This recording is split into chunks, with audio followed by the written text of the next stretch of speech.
Hola, gringas y gringos. Welcome to. Gringos are us, expats with a plan.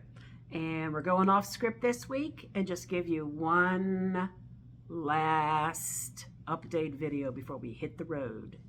Coming up next.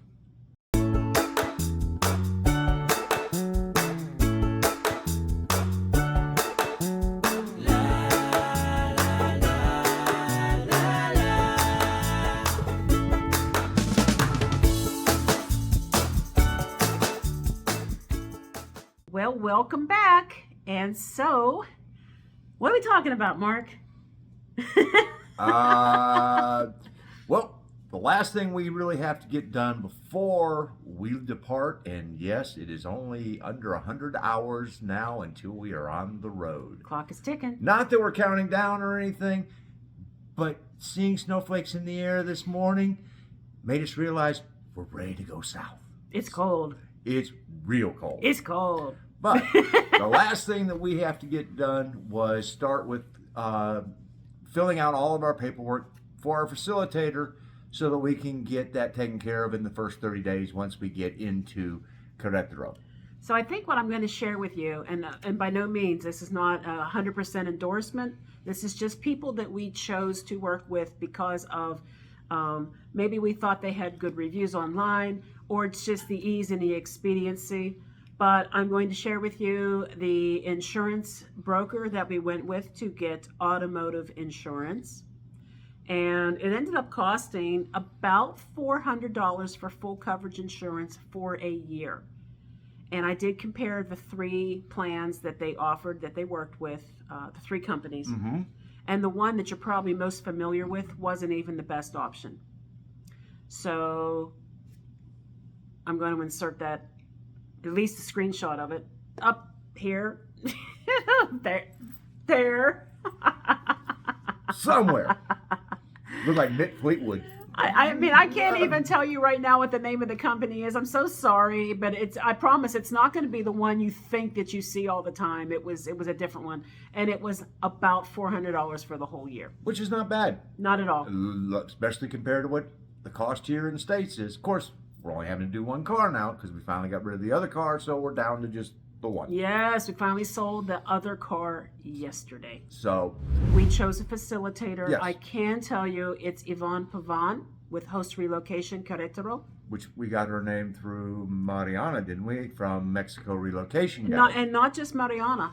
Yvonne has been also on Backpacking Brunette's channel as a facilitator consulting expert. So we just felt like she had a very good reputation, and her company does work with international business as well. I can tell you right off the bat that it is 8,000 pesos for her services Per person. Per person. So keep that in mind. It's about $400 per person, and then you have to add in the charges that you are going to have to pay to the Mexican government there at INM. So right. I think it ends up being 600 somewhere, ballparkish, about 1,200 pesos. Is that right? About 1,200 pesos per person? Somewhere around there. In around $500 to $600 a person, grand total. Right. And we are going to plug Mariana's Complete Mexico Relocation Guide right now because it really did serve as a source of driving information, automotive insurance information. We used several, of the resources found within her guide to come to a conclusion as to who we were going to hire for our car insurance, who we were going to use as our facilitator. Yep. So scrolling it across the screen for you. Mexico Relocation Guide does have some free information available, but for the complete guide, there is a membership fee. It is a lifetime fee, and we do get a little bit of a kickback if you happen to use our link. That little bit might buy us tacos for a week. But the savings in time and that you will get from that is vastly underrated, because we were attempting to dig out all that information on our own, and Mariana had already done it, keeps it up to date, and we consistently and continually get updates and see new information that she's putting out there. So that's a lot of this is only available to her paying customers. So Right. it's money well spent, and not only is it one of those where, oh, I've paid it, now I'm just going to get my use and I'm done with it. No, I think you're going to continually be able to tap into that no matter what you're doing down Right. there in Mexico. So I mean, by the time we get down there, I also purchased traveler's insurance. I'm going to post a link for that. I don't believe that we get any kind of referral benefit out of this, but we might. I don't know. But the company that I went with is specifically designed for digital nomads. You will find, if you're looking even for traveler's insurance for a brief period of time, there is a limit to what they will offer to you that is reasonable. When you start to extend it, either one, if you're going to be there for longer than a month, chances are they won't even extend the policy to you. And if they do, it is going to be don't want to pay it. stupid expensive. Yeah. This other company, yes, it's a little more expensive probably than regular health insurance, but it is, like I said, designed specifically for digital nomads. And I'm not going to lie, based on our ages, a 6-month policy cost us $1,700 US. And believe me when I tell you, that was the bargain. That was the bargain rate that I found. Now, no, we haven't spoken to a broker yet. We're waiting till we get into Mexico. This is just to get us established and get us covered, at least for the first 6 months. And cover us just in case something catastrophic happens while we're getting our feet on the ground and everything else. We just wanted to make sure that something didn't just come along and totally upset the apple cart and just go, bam. Now what are you going to do? But I believe it's Safetywing, and I'll post that up there and put the link down below. With the facilitator, one of the things that Yvonne has been doing is she's been sending us to gather as much information.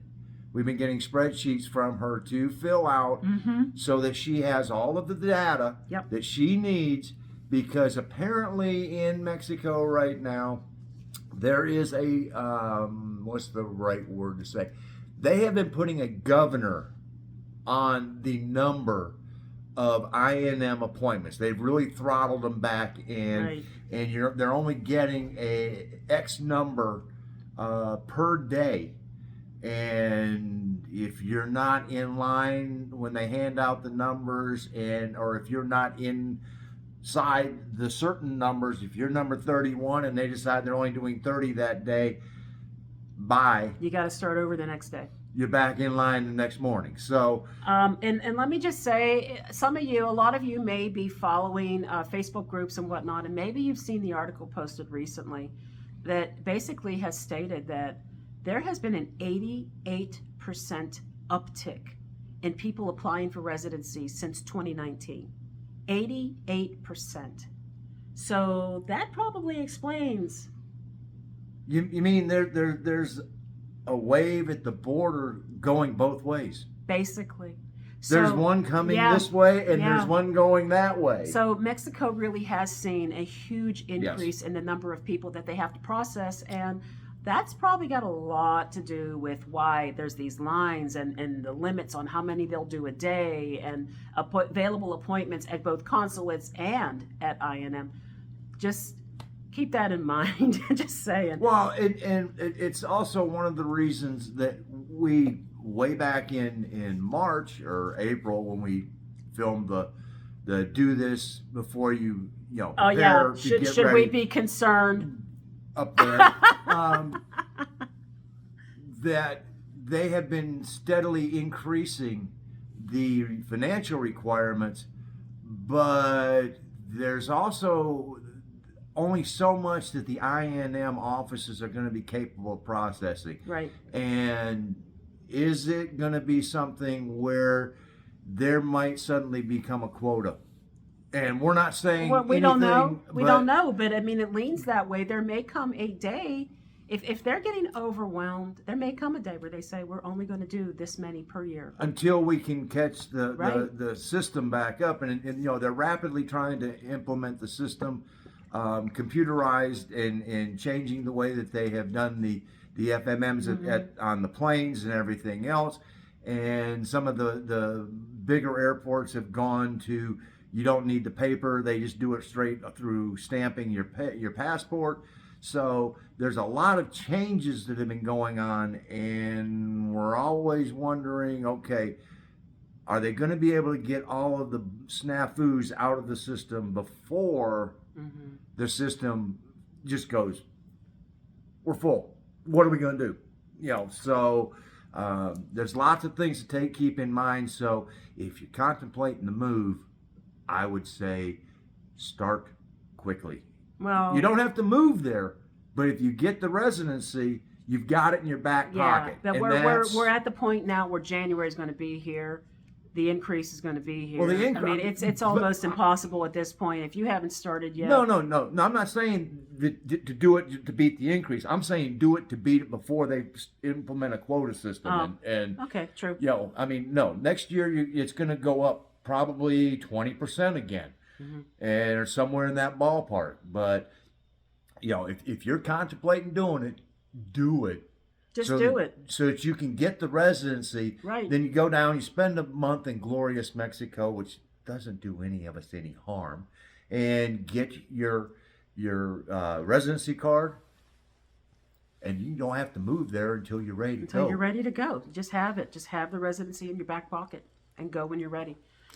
Okay, so here we are. We are on our countdown.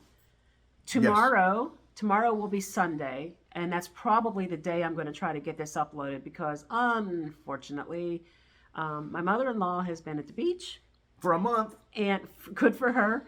And she has Google Fiber, and something happened yesterday in the middle of the day. I got booted offline for work, but all of this, everything went down. Everything went down. None of us can get back on the internet, and we have tried over and over to reset the boxes. And I mean, I'm ready to dig into actually accessing it through my laptop, but the problem is I got to access her Google account, which I can't do until she's here. And anyway, She comes home today. we can't upload this video from here.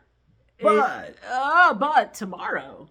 tomorrow we're doing early Thanksgiving at my sister's. So hopefully we will get this all, or we will get this all prepared. And then when we get to my sister's house, then we can just upload it there. So tomorrow is our early Thanksgiving. our early Thanksgiving, and that's coming just mere days before we head south of the border to meet Sirdragonx in McAllen, Texas. And thank you. A big shout out. Thank you, Ernie. A big shout out because this is our first time doing a road crossing, Yes. and we have never even seen a road crossing before.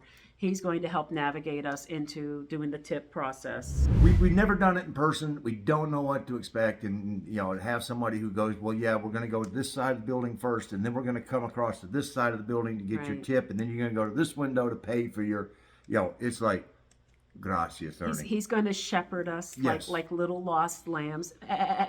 So, So and then we told him where we were going to stay when we get to Monterey. he was, tell him what he said to you. Oh my gosh. Well, I told him that because he called me to make sure that I had his phone number, and then he had mine, so that we were able to communicate. And he was like, well, you know, the hotels in this area are pretty safe. I was like, well, Ernie, we're going to stay in one of the auto motels. Boom, chicka, bow, bow. And he's like, well, you know what those are designed for? Well, yeah, Ernie, we know that, but they got garages, so we don't have to unpack the car. Right. He goes, oh, well, yeah, that makes sense. I was like, that's, you know. But then he says, Then he goes, well, you know. they're not usually in a good part of town. Yeah, he's like, there's some of those are going to be in parts of Monterey that you don't want to be in. And I said, well, we're going to this particular one, and we're going to do a video. So you guys will see the name by that time. You guys will get to see everything about. I told him the name, and he goes, "That's on the Carretera." I'm like, "Yeah, south of Monterrey." Oh, that's down by where my in-laws live. That's down by where we're building a house.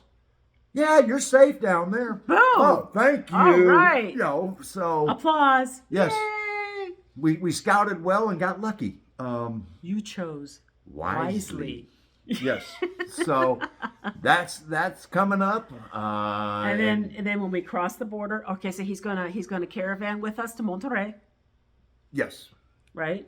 And then from Monterrey, we said Aguas Calientes. Yes. And from Aguas Calientes to Querétaro. This is where we have to give a shout out to Life with Louie. Yes. Life with Louie saved our butts. Yes. So what you probably realize right now is they are not currently in Querétaro, which means their house is empty. Yeah, because they didn't move the house. They just went back to Texas for a little bit. So basically, they are leasing their house to us for a couple of months. And thank you, Roddy and Landy. Thank you so much. And thank you, Louie. And little Louie. Thank you, Louie. I'm sorry we don't get to meet Louie. And of course, the first thing Gina wants to know is, are the dogs going to be there? Are the dogs going to be there? Because they got 2 schnauzers. And if you've seen ours, you know that, our boy was a schnauzer, and she's like, oh. And at first, Roddy was like, no, I'm going to take him back. And then because of INM again, forcing a little bit of a delay, well, you may get time to play with the dogs. And somebody okay just was like, oh, yeah, no. Okay. No worries. I'm all about playing with the puppies because I miss my boys so much. So, dogs? Yeah. Okay, yeah. It's all good. I'm also navigating from outside of the country how to get fiber optic internet installed at their house. So basically, they do have internet. What he has said to me is that they only seem to have issues kind of like when it rains. During the rainy season, which is already passed. Kind of makes me feel like maybe it's a satellite type system, but I could be wrong. Okay, I could be wrong.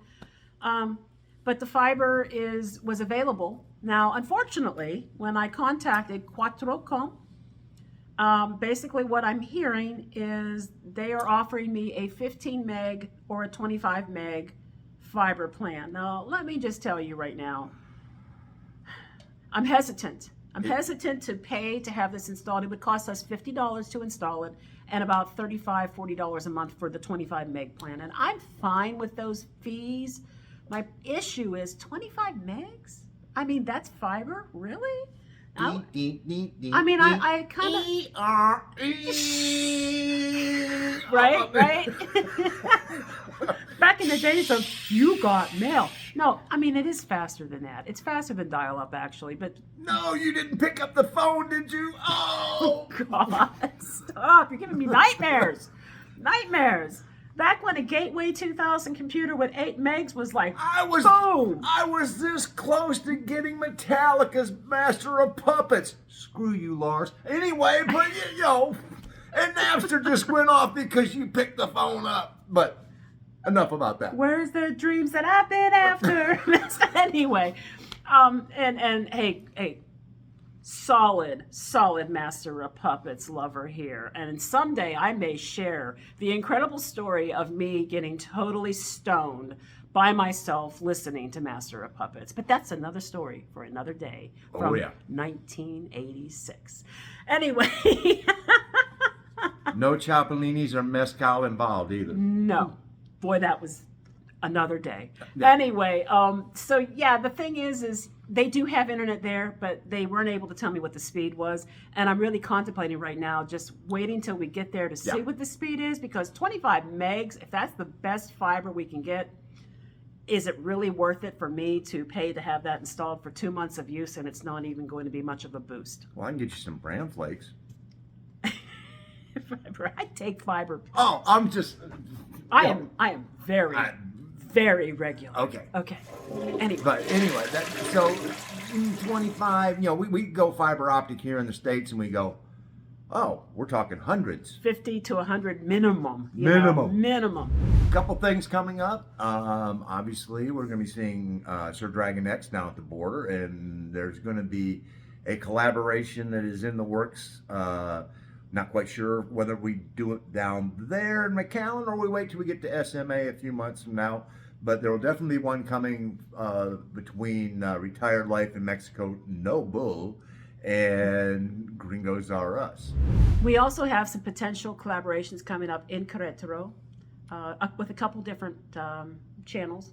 Yep. I don't want to say just yet because nothing's confirmed, but it's going to be people that you're familiar with for sure. Yeah. Uh-huh. And let me see, what else? That's about it. We got to turn and burn. We got to clean up. You know, Mama's been gone for a month. Well, that's true. We have a house to clean right now. Got to do some vacuuming and some Windexing and I don't know. Dusting. Got to finish my dressing for dinner tomorrow. And saying that, Gina has to go through some boxes and eliminate some things that need to go into storage again. Yep. Because it ain't all going to fit. If you are getting anything out of this and are enjoying it, please make sure that you subscribe, like, give us the thumbs up, and ring that bell so that you're notified of all new content when we drop it. And it's about to start getting dropped a lot in a little bit of time with all that's going to be coming from the road. So this coming week is going to be fun. It's going to be busy. Gonna be some shorts from the road because there's a trip to the world's largest Buc-ee's coming up, which is only holding that title until they finish the one that they're building in Tennessee. That's going to be even bigger than the one in Texas, which the people in Texas are going to be going, No, we got to make this one bigger. If it's the biggest, it's got to be in Texas. But I cannot wait to get into that Buc-ee's and get me some more churro pecans and some beef jerky and right at that same exit, beaver nuggets is an In-N-Out burger. In-N-Out burger. We will be giving you a lot of the shorts from the road, letting you know where we're at, how the progress is going, give you one as far as getting through the border. I know that we're going to be limited into what we can show. However, we have a dash cam. So the dash cam will be on. But we will not be doing anything that will jeopardize us not being allowed to cross. Exactly. No. So we just discovered that the red light, green light is a thing. Yeah. At the land crossing. Like they don't. Just like going through the airport. They don't do that at the airport anymore, though. There is no red light, green light at the airport anymore. At least not the airports we've been in for the last 2 trips. But I thought that was gone, and no, Sirdragonx told us, you're still doing red light, green light on the land crossings. I'm like, And we're going to have a car loaded with stuff. They're going to red light us. Who knows? Okay. We'll deal with it. So we will show you all the way up to the point we have to shut it off, and then we'll quickly, as soon as we are back on the road, and following Sirdragonx from Reynosa to Monterrey, we will clue you in on how it all went. So excellent. Lots of it coming, and it's going to be coming fast and furious. That's it. So we leave Wednesday morning, early Wednesday morning, and we will try to kind of keep you updated along the way. Full video drops may not happen just simply because of internet speeds and their availability, but we'll keep you posted. All right. Well, thank you again for watching us and supporting us. We really appreciate you being here and sharing your time with these 2 talking heads. We will see you next week, and next week will be from a totally different country. Thank God. So. Well, thank you very much for spending your time with us. We are Gringos Are Us. Expats with a plan. We are doing it. You can too. Hasta la próxima vez. Adios.